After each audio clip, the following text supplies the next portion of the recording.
ഇന്നലെ രാത്രി പെയ്ത മഴയും കാറ്റും ഇടിമിന്നലും ഒക്കെ നമ്മൾ ഇതുവരെ കാണാത്ത അസാധാരണമായിട്ടുള്ളൊരു കാലാവസ്ഥയായിരുന്നു.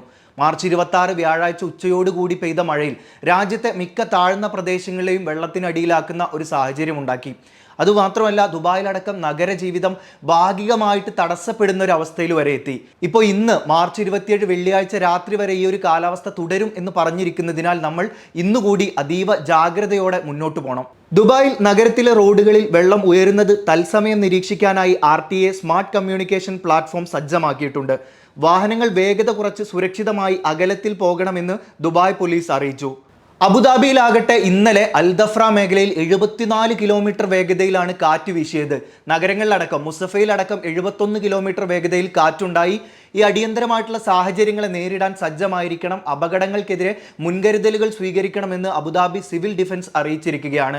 അതോടൊപ്പം തന്നെ എന്തെങ്കിലും അടിയന്തരമായിട്ടുള്ള സാഹചര്യം ഉണ്ടായാൽ 999 എന്ന നമ്പറിൽ കോൺടാക്ട് ചെയ്ത് അറിയിക്കാൻ കൂടി വേണ്ടിയിട്ട് സിവിൽ ഡിഫൻസ് അതോറിറ്റി അറിയിക്കുകയാണ്. ഷാർജയിൽ വെള്ളം ഉയർന്ന പ്രദേശങ്ങളിൽ വിപുലമായിട്ടുള്ള സജ്ജീകരണങ്ങൾ നഗരസഭയും പോലീസും ഒക്കെ ഒരുക്കിയിട്ടുണ്ടായിരുന്നു. വെള്ളം ഒഴിവാക്കാൻ നൂറുകണക്കിന് ടാങ്കറുകളും മറ്റും മുൻകൂട്ടി വിന്യസിച്ചത് പലയിടങ്ങളിലും വലിയ അപകടങ്ങൾ ഒഴിവാക്കാൻ കാരണമായിട്ടുണ്ട്. ഷാർജയിൽ റോഡിൽ കുടുങ്ങിയിട്ടുള്ള വാഹനങ്ങൾ നീക്കം ചെയ്യുന്ന പ്രക്രിയയും ശുചീകരണ പ്രവർത്തനങ്ങളും ഒക്കെ ഊർജിതമാക്കിയിട്ടുണ്ട്. ഇന്ന് പൊതുജനങ്ങൾ അത്യാവശ്യത്തിനല്ലാതെ ഒരു കാരണവശാലും പുറത്തിറങ്ങരുതെന്ന് ഷാർജ പോലീസ് അറിയിക്കുന്നുണ്ട്. അജ്മാനിലാവട്ടെ ശക്തമായി പെയ്ത ഈ മഴയിൽ മരങ്ങൾ കടപുഴകുന്ന ഒരു സാഹചര്യം ഉണ്ടായി. നഗരത്തിന്റെ പ്രധാന റോഡുകളിലെല്ലാം തന്നെ വെള്ളക്കെട്ടുകൾ രൂപപ്പെടുകയും ചെയ്തു. റോഡുകളിലുള്ള വെള്ളം നീക്കം ചെയ്യാൻ അജ്മാൻ നഗരസഭയും യുദ്ധകാലാടിസ്ഥാനത്തിൽ നടപടികൾ സ്വീകരിച്ചു വരികയാണ്. റോഡുകളിൽ വീണ മരം നീക്കം ചെയ്യാൻ പോലീസിനൊപ്പം അജ്മാനിൽ പ്രദേശവാസികളും ഒപ്പം ചേർന്നിട്ടുണ്ടായിരുന്നു. വാഹനം ഓടിക്കുന്നവർ അതീവ ജാഗ്രത പാലിക്കണം.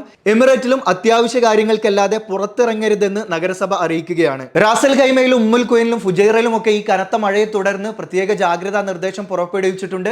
പ്രത്യേകിച്ച് ഈ വാഹനം ഓടിക്കുന്ന ആളുകൾ വാദിയൊന്നും ഒരു കാരണവശാലും മുറിച്ചു കടക്കാൻ വേണ്ടി ശ്രമിക്കരുതെന്നുകൂടി അധികൃതർ വ്യക്തമാക്കുന്നുണ്ട്. ഈ ഒരു കാലാവസ്ഥ ഇന്ന് മാർച്ച് 27 വെള്ളിയാഴ്ച രാത്രി വരെ തുടരും. ശനിയാഴ്ച രാവിലെയോടുകൂടി സാധാരണമായിട്ടുള്ള ഒരു കാലാവസ്ഥയിലേക്ക് രാജ്യം എത്തുമെന്നാണ് നിരീക്ഷണ കേന്ദ്രം വ്യക്തമാക്കുന്നത്.